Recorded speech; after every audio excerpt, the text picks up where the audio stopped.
Let's talk a little bit now that we're on the golf subject. And you played in 45 majors. Hopefully, the day comes sooner rather than later, that the world wakes up to the fact that there's now competition and these guys are actually really fucking good and they should be in the majors. The Masters pulled off a really good job. It was a great event and it was fantastic to watch on TV. I still think there were three minimum, if not more, guys from LIV who would have added to the overall weight of the product, but neither here nor there now. Hopefully that gets settled out. But one of the benefits to you joining LIV is that you now get to not have to take time away from your competitiveness on the PGA Tour to go back to Australia and support the two biggest events down there that are huge to you guys as Australians. Almost everybody who plays the PGA Tour who's from Australia takes time out of their schedule and falls behind certain, points or what have you, money lists, to go support those events. Not everybody, but most guys do, and most guys have throughout history. Those events in the late 70s, 80s, early 90s were almost like a fifth major. The Aussie Open first and foremost, and the Aussie PGA. And now and you've always been committed to going back. Cam's always been committed to going back. And now you guys get to do that and embrace it. And is that, I mean, one of the benefits to LIV is the first part of the question. And secondly, is the importance of that to you why we see what we saw last year in Adelaide and what we're going to see next week in Adelaide in terms of the golf craziness for world-class competition, the thirst for it in your country? Yeah, 100%. Yeah, I mean, that is certainly one of the positives of coming to LIV, was to do that, to be able to, well, one, spend more time in Australia. I've lived in America for since 2008, 16, 17 years now. So as an Australian, you have to pack up and leave your home country and everything to come and make a living out of golf, and now to be able to make a living around the world, including Australia, and spending more time in Australia and having an off season. It's been massive. I remember going to the Australian Masters and the Australian PGA and the Australian Open in the early 90s. And you're right, they were like major fields. You'd have obviously Norman supported it, Ian Baker Finch. But you had American Bernard stars as Langer well would be down come there. down. Yeah, Bernard Langer, like Fred Couples would be there. Like there was so many guys that would go down there and just love it. I mean, it's not only for the competition, but for everything else as well. They're just great places to go. There's a lot of cool stuff to see in the cities that we play in, and the golf courses are amazing. And to be able to showcase that now with LIV in the middle of the season, in Adelaide, which a lot of people had probably never heard of Adelaide, but it's you would probably have been there nationwide tour days, and I remember that. And I played when you were 4 years old, turning 5. I played a season down under. Played the Australian Open at Royal Sydney. But you didn't come to those events. You were still a little too young. But no, I love Australia. I would say Adelaide's my second favorite city in all of Australia. I do love Adelaide. But Really? anyway, I interrupted your question. Yeah, well, Perth is my first. No question, my favorite place on earth. Really? My favorite place on earth, yes. But That's Adelaide, where I lived. I love Adelaide. We've interrupted Marc's great answer. No, you're good. No, it's a great city, and they love their sport. They support it. I mean, last year going to the tournament, I had a feeling it was going to be massive, and it was. It just exceeded, I think, everyone's expectations. It was one of the coolest things I've ever seen. Golf or not golf, with all the concerts there, and just the amount of the diversity in the crowd. Like a lot of golf tournaments, I would say the average demographic is 40 to 60-year-old man. A few ladies scattered white male, right? Exactly. Yep. Yes, it wasn't the case there. To have, I mean, the amount of kids that were out there, the amount of like girls that were out there, it was just unbelievable to see. And it's funny now, being a father of a little girl. I notice all the kids in the crowd, and I was one of those kids in the crowd, you know, years ago in the early 90s.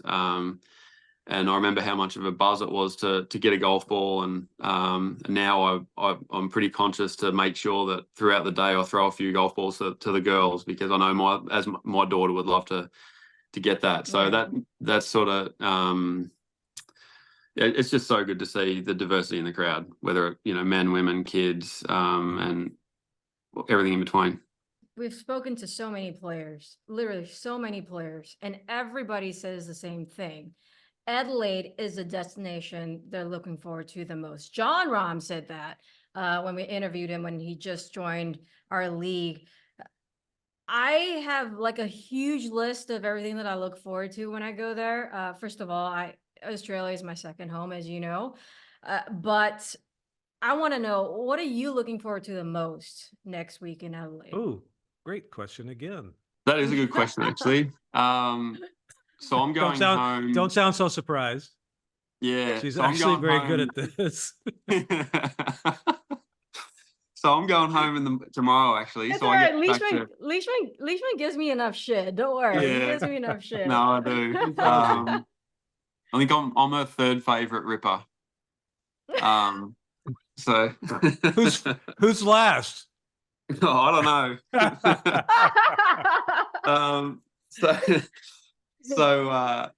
Yeah, I mean, honestly, the thing I'm looking forward to the most is, yes, the golf, being at the golf tournament, but the thing I'm looking forward to most is the buzz in the city. When you're like, I remember last year I went for a beer with my dad on the Thursday night before the first round, and I went into a pub and we just thought we'd have a quiet beer. Well, that didn't happen.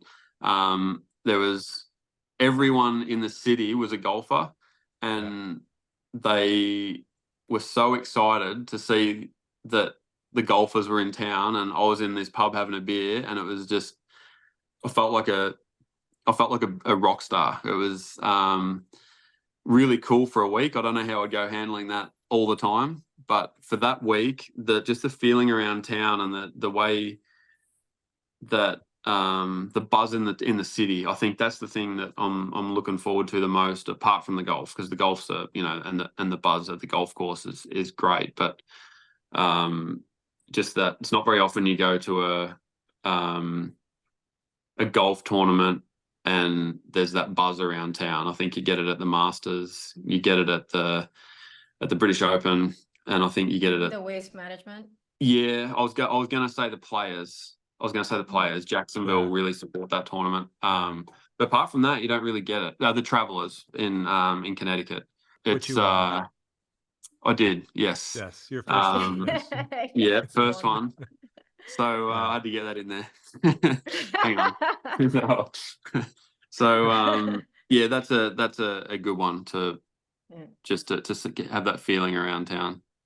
Yeah, I remember I was in downtown last year, and to your point, you can definitely feel it, because I had to, it's a long story, I burned one of my dresses. Anyways, I had to go downtown to go shopping. Wait, we got time. And no, I'm not, no, I'm gonna look so stupid. Were you wearing it? No, I was. Oh, okay. So I had to host the welcome party that night, which was at the Oval, and I had rented this beautiful dress, and it's very delicate, and it was a beautiful dress, and because obviously I'm traveling, so I had to shove it in my friggin' luggage, right? You rented a dress. So I love that. It's a thing for women. We can't afford to be buying like $500 dresses all the time. Anyway, so I ended up having to like steam it because it's all crinkled. And I think I put a wrong setting on the steamer, and I just went like this, and literally Jesus. A hole just just a hole. So, and that was the day of the welcome party. So I was like, oh fuck, I gotta go downtown. I gotta find something. And by the way, the shops in Australia open so early. Yeah, they do. I think I was there at like 9 a.m. and it was open. Normally but 9 they to close 5. Early. Yeah, 9 to 5. You guys close early. Yeah. Anyways, my point to that, sidebar, is that when I was there was an activation that was happening for LIV, but you can, like you said, you can certainly feel the town really just so excited to have this caliber of players and just have this level of golf back in Australia and all I know when we were at our hotel, so many people had traveled. I spoke to so many people who had traveled from Melbourne, Sydney, Perth, that had come New to come and watch Zealand, this event. New everywhere. Zealand. Yeah, It's awesome. Golf, Leash is in Australia. It's the weirdest thing to me from an outsider, having been there and literally had I not been married when I went down to play there, I would have never left because I love it that much. I just love the people, the mentality of the people. But golf in Australia is very fractured for a country that's golf nuts, starving for world-class golf, but absolutely golf crazy and some of the best courses in the world. It's fractured between your two organizing bodies, what we would know in America as USGA and the PGA of America. You have the Australian PGA and Golf Australia, and neither one really embraced LIV because these two are always fighting for power when if they were one unit, you would have the Australian Open be legitimately much like the Australian Open in tennis, be something that you couldn't miss. Did you and Cam ever like have a conversation with regarding LIV and saying this frees us up to go back and support now? Because I know that James Sutherland has come out finally in support of Golf Australia CEO in support of the LIV event and he now sees the value in it in terms of the good it does for golf in Australia and Australia in general. Did you and Cam ever have like a conversation saying this really gives us a chance to now go support what we always wanted to do and not have to worry about anything else? Yeah, we did. Before we did go to LIV, we had some long discussions because obviously, it was a massive decision for both of us. Yeah. Probably more so for Cam at the stage of his career he was in compared to me. But I actually had a conversation with the guys who run the Australian Open this year, and I said to them, like, I feel like this is a massive opportunity for the Australian Open to have like basically become the unofficial fifth major again, because to get back on the map. The guys can't play together on the PGA Tour, the guys can't play together on the LIV Tour. So you have the Australian Open at Royal Melbourne or one of the the premier golf courses in the world. Everyone could go there and it could be just this ridiculous golf tournament like you could make it something unbelievable. And I hope that they realize the opportunity that's there, because I feel like if there is a golf tournament at Royal Melbourne, I don't think there's many people in the world that wouldn't want to go. I'll be there. Shit. Yeah, I think it would be unbelievable. So hopefully that happens one day. And if things don't, happen before then, I don't know what's going on. I try and stay out of it. But it's I think it's a huge opportunity for the Australian tournaments, the PGA and the Open, to do something pretty big. If they can quit fighting. I think they're starting to come together a little bit. I think I haven't. I mean, because I haven't been in Australia for so long, for long enough to know what's happening. But I think they're pretty civil, to be honest. It took Peter Malinauskas, as he's a premier of South Australia, right? It took him to take a chance. Well, I mean, a lot of places wanted this event, but he took a chance and invested in the event and made a believer out of the whole country overnight. It was literally, I've never met the guy. I know, Sue-Ann, you have at the burn dress party. But I am a huge fan of the guy for having the huevos, which to take the chance and see the potential of the investment. My God, has it paid off? Oh my God. Adelaide is on the map for everybody who's a LIV golf fan or a golf fan who saw what happened last year. They want to go to Adelaide, and good for him. Yeah, I mean, and he took that was a risk. Huge. Early on it was a big risk because he put his money where his mouth was, and you just had to look at the tournament last year to see what it brought to the state of South Australia, and what it's going to bring again this year. It's going to be more this year. Like I say, that hopefully that risk gets rewarded, and it's going to be there for for years down the track, because it's to say the way it was supported, the way he supported it, the golf course, everything about it, just the way it was pretty special. So I met Peter last year, and it was the first time I'd met him. He did it seems like a really nice fellow, and encouraged me to do a shoey on the 12th hole on the last day. So that was awesome. That was your final hole, wasn't it? That was the last hole, day? yeah. So it was nice cold beer going into a warm shoe. It turns warm pretty quickly, Sue-Ann. So that was pretty interesting. But who knows what's going to happen this year? Be nice if one of us could be celebrating. Yeah. One of the Ripper boys. Yeah. I think I took a shoey out of Sue-Ann's shoe that Sunday night. Did I not, at our pizza party?